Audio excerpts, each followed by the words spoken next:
पूर्व अमेरिकी राष्ट्रपति डोनाल्ड ट्रंप ने एक बार ईरान को एक ऐसी धमकी दी थी जिसकी गूंज पूरी दुनिया में सुनाई दी।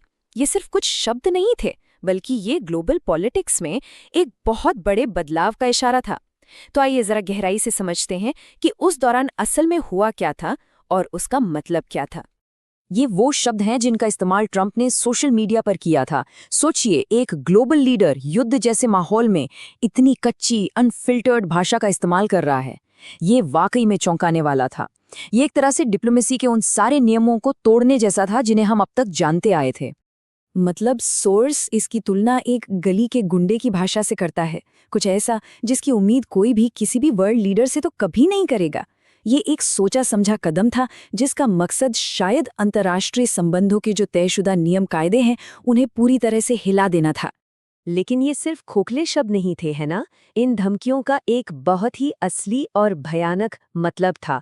चलिए देखते हैं कि इस धरती पर नरक वाली बात का असल में मतलब क्या था। तो नरक में जीने का मतलब था ईरान की लाइफलाइन पर सीधा हमला। सोर्स के मुताबिक ट्रंप ने पावर प्लांट डे और ब्रिज डे की घोषणा की थी। इसका सीधा मतलब था कि वो देश के सबसे जरूरी इंफ्रास्ट्रक्चर यानी उसके पावर प्लांट्स और पुलों को तबाह कर देंगे। और ये जो आक्रामक रवैया था ना, ये सिर्फ दुनिया को दिखाने के लिए नहीं था। असल में पर्दे के पीछे इसने अमेरिकी सेना के अंदर ही एक गहरी फूट डाल दी थी। सेना की जो टॉप लीडरशिप थी वो इस पर एकमत नहीं थी, बिल्कुल नहीं।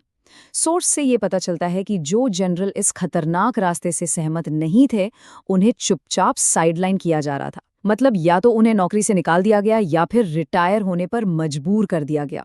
और मामला तब और भी ज्यादा विवादास्पद हो गया जब उस वक्त के युद्ध मंत्री पीट हेग्सेथ ने इसे एक धार्मिक रंग दे दिया। उन्होंने ऐलान किया कि अमेरिकी सैनिक जीसस क्राइस्ट के लिए लड़ रहे हैं। ये एक ऐसा बयान था जिसने सेना में खलबली मचा दी, जहां हर धर्म के लोग सेवा देते हैं। अब ये बयान इतना बड़ा मुद्दा क्यों बन गया? देखिए, अमेरिकी सेना कोई एक धर्म की सेना नहीं है। यहाँ ईसाई, मुसलमान, सिख, हिंदू और ऐसे लोग भी हैं जो किसी धर्म को नहीं मानते।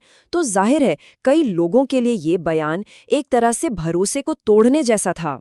सेना के अंदर की ये फूट असल में एक बहुत बड़ी प्रॉब्लम का सिर्फ एक छोटा सा हिस्सा थी। और वो प्रॉब्लम थी एक सोची समझी स्ट्रैटेजी का पूरी तरह से गायब होना। ऐसा लग रहा था मानो सब कुछ बस यूं ही चल रहा हो और किसी की कोई जवाबदेही ही ना हो।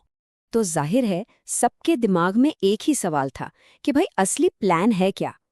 सोर्स भी इसी बात पर जोर देता है कि एडमिनिस्ट्रेशन के असल मकसद को लेकर बहुत ज्यादा कंफ्यूजन था। उनकी स्ट्रैटेजी का कंफ्यूजन तो देखिए। एक दिन ट्रंप कहते हैं कि हॉर्मुज़ जल डमरू मध्य बंद भी हो जाए तो ये चीन की समस्या है। और कुछ ही दिन बाद वही ट्रंप ईरान को धमकी दे रहे हैं कि इसे खोलो वरना नरक में जीने के लिए तैयार हो जाओ। और ये जो जवाबदेही की कमी थी वो तब और खुलकर सामने आ गई जब एक कांग्रेशनल सुनवाई में युद्ध मंत्री से पूछा गया कि आखिर जनरलों को क्यों निकाला जा रहा है। वो ये तक नहीं बता पाए कि कितने लोगों को हटाया गया था। उनका एक ही जवाब था, वो राष्ट्रपति की मर्जी तक सेवा में हैं। सोचिए जरा, इसका मतलब था कि सारे फैसले स्ट्रैटेजी पर नहीं बल्कि सिर्फ और सिर्फ वफादारी पर लिए जा रहे थे। और इस तरह की बिना सोची समझी स्ट्रैटेजी के नतीजे बहुत ही भयानक हो सकते थे। हम एक नए दौर में जा रहे थे जहां जिसकी लाठी उसकी भैंस वाला हिसाब था। तो सवाल उठता है कि क्या ये सब कानूनी था? देखिए, जिनेवा कन्वेंशन के मुताबिक पावर ग्रिड और पुलों जैसे सिविलियन इंफ्रास्ट्रक्चर को जानबूझकर तबाह करना एक युद्ध अपराध माना जाता है और धमकी ठीक इसी चीज की दी जा रही थी। और ये सिर्फ कोई कानूनी शब्द नहीं है, इसके असल जमीनी इंसानी नतीजे होते हैं। जब आप किसी देश का इंफ्रास्ट्रक्चर तबाह करते हैं ना, तो आप असल में वहां के लोगों तक खाना और दवा पहुंचने के रास्ते बंद कर देते हैं। इसका सीधा नतीजा होता है आम नागरिकों की बड़े पैमाने पर तकलीफ और मौत। और इसे सिर्फ एक अकेली घटना की तरह नहीं देखा गया। भारत के विदेश मंत्री एस जयशंकर ने इसे एक बड़े ग्लोबल ट्रेंड का हिस्सा बताया। उन्होंने कहा, आज हर चीज का फायदा उठाया जा रहा है अगर उसे हथियार नहीं बनाया जा रहा है तो। मतलब ये सिर्फ ईरान की बात नहीं थी, ये एक नई ग्लोबल हकीकत थी। और यहीं पर हम इस विश्लेषण के सबसे अहम नतीजे पर पहुंचते हैं। वो पुराना नियमों पर आधारित अंतर्राष्ट्रीय सिस्टम अब खत्म हो चुका है। हम एक नए, ज़्यादा खतरनाक दौर में हैं, जहां ताकत ही सबसे बड़ा नियम है।